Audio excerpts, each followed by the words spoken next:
Oi, pessoal! Olha, existe uma guerra invisível acontecendo agora mesmo. Uma guerra pela nossa atenção, pelas nossas crenças. Hoje a gente vai entender como construir uma defesa de verdade para as nossas mentes, para as nossas famílias e para a nossa comunidade nessa era digital. É hora de levantar o nosso escudo. Essa frase é forte, né? Mas ela vai direto ao ponto. Por muito tempo a gente pensou em segurança como firewalls, antivírus, senhas, mas a verdade nua e crua é que o principal campo de batalha hoje, a vulnerabilidade mais explorada é a nossa própria cabeça, a psicologia humana. Para a gente aprender a se defender, primeiro a gente precisa entender a ameaça, certo? Então, nosso caminho hoje vai ser bem estruturado. Vamos mapear o campo de batalha, analisar o arsenal que estão usando contra a gente, entender por que somos tão vulneráveis, ver o estrago que isso já está fazendo e, o mais importante, construir nosso plano de defesa. Vamos começar. Essa guerra pela informação não é coisa do futuro, não. Ela já está rolando e com força. O território que está em disputa não é físico, é a nossa atenção, são as nossas emoções. E no fim das contas, aquilo em que a gente acredita. A estratégia do inimigo mudou completamente.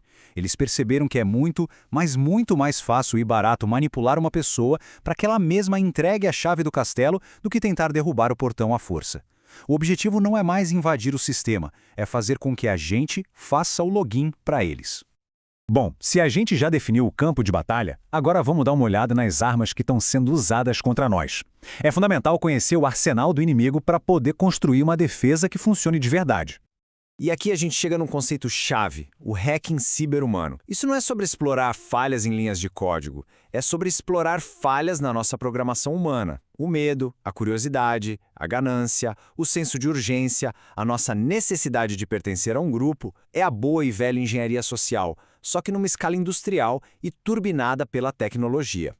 E essas táticas são a base de tudo. Phishing, iscas, criar uma história falsa, são métodos super antigos, mas que foram totalmente adaptados para o mundo digital.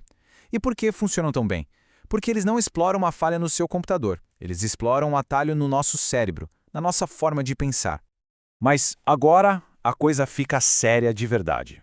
A inteligência artificial entra na jogada como um multiplicador de força para esses golpes. Pensa só. Deepfakes que clonam a voz do seu chefe numa ligação pedindo uma transferência urgente. Uma IA que percebe sua hesitação num chat e muda a abordagem em tempo real para te convencer. A escala, a personalização e a sofisticação se tornaram sobre-humanas. Certo, a gente já viu as armas. Mas por que elas funcionam tão bem? Por que a gente cai nisso? A resposta, infelizmente, está na forma como a tecnologia moderna foi projetada para usar a nossa própria biologia contra nós. Aqui está a grande virada de chave. Pensa num martelo. Ele não tem vontade própria, ele fica lá, parado, esperando você usar. Agora pensa nas redes sociais, nos aplicativos. Eles não são ferramentas passivas. Eles têm objetivos próprios, prender a sua atenção pelo maior tempo possível. E para conseguir isso, eles usam a nossa psicologia como munição. Essa frase, dita por uma pessoa de dentro da indústria, chega a dar um arrepio. A gente está perdendo a capacidade de lidar com emoções negativas. Em vez de construir resiliência, de aprender a lidar com o tédio ou a solidão, a gente aprendeu a buscar um alívio imediato, uma chupeta digital que acalma na hora, mas que no fundo nos deixa mais frágeis e fáceis de manipular.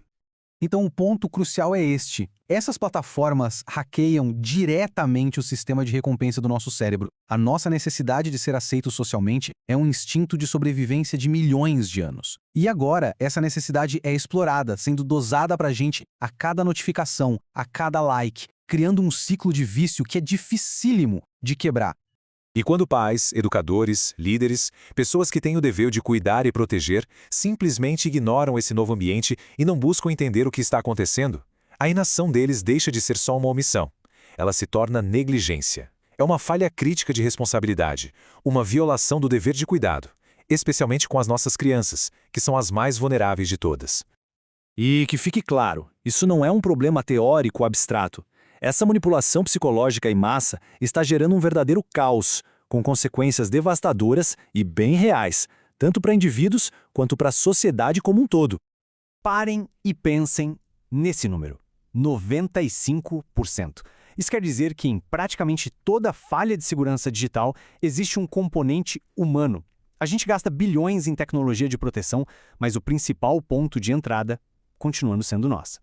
Isso aqui mostra uma coisa fundamental. O ambiente digital não é neutro. Ele foi desenhado de um jeito que favorece o que é chocante, o que causa raiva, o que é sensacionalista e, quase sempre, o que é falso. A verdade simplesmente não tem a mesma velocidade, ela não consegue competir. Os dados aqui são alarmantes.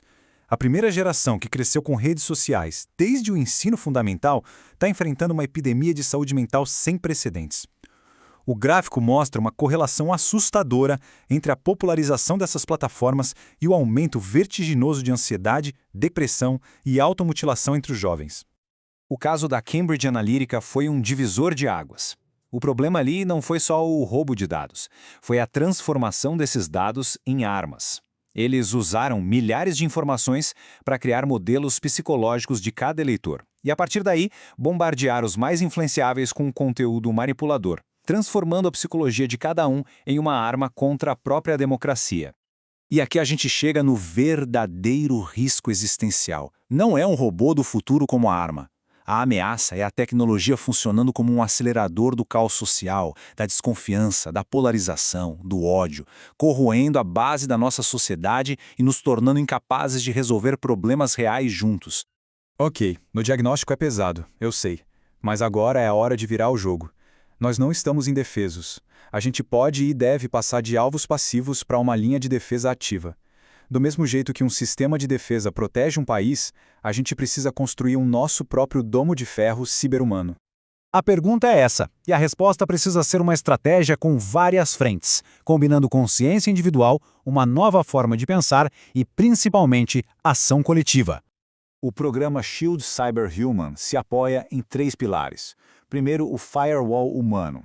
Cada pessoa, seja numa família ou numa empresa, precisa ser treinada para virar um sensor de ameaças, para reconhecer os gatilhos da manipulação. Segundo, a mentalidade de confiança zero. A regra é simples: desconfie primeiro, verifique sempre. E terceiro, ação coletiva. A gente já viu que esperar que as empresas de tecnologia se regulem sozinhas não funciona. Falhou.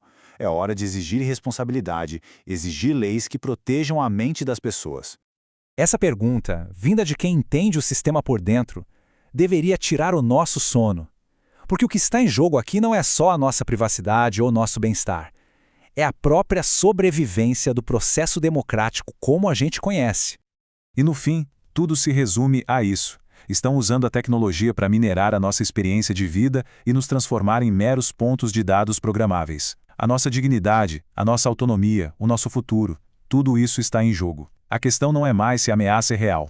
A questão é, nós estamos prontos para nos organizar e lutar de volta? A escolha é nossa.